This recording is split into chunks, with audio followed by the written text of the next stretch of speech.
Hi அஜி, இன்னைக்கு என்ன சமையல்? ஐயம்மா, இன்னைக்கு பருப்பு கீரை போட்டு சாம்பார்.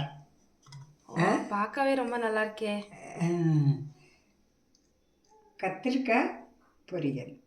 இந்த கத்திரிக்காய் ரொம்ப நல்ல கத்திரிக்காய். ம் இந்த பீன்ஸு பொரியல். ஓ சூப்பர். பருப்பு சாதத்தில் பிசைகிறதுக்கு, சுண்டைக்காய் தொட்டுக்கிறதுக்கு இவ்வளவும் பண்ணியிருக்கேன். சுண்டக்காய் எதுக்கு பண்ணியிருக்கீங்க? என்ன விசேஷம் சுண்டக்காய் பற்றி சொல்லுங்க. குழந்தை பெற்றவங்களுக்கு ரொம்ப வாய்வு சீக்கிரம் ஏறிக்கும்.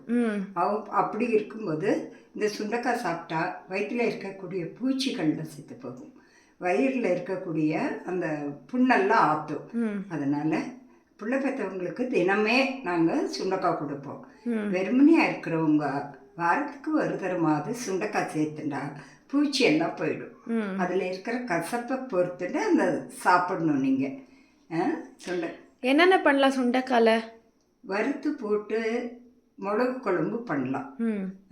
சுண்டைக்காய் கூட்டில் எல்லாம் வறுத்து போட்டுட்டு சாப்பிட்லாம். ஆனால் அந்த கசப்பை அவங்க பொறுத்துக்கணும். அதுக்கு பதிலாக நீங்கள் வறுத்தே தொட்டுண்டு சாப்பிட்றலாம். மோர் சாதத்துக்கு வறுத்துன்னு தொட்டுட்டு சாப்பிடலாம். சூப்பர். தேங்க்ஸ் அஜி. தேங்க்யூ.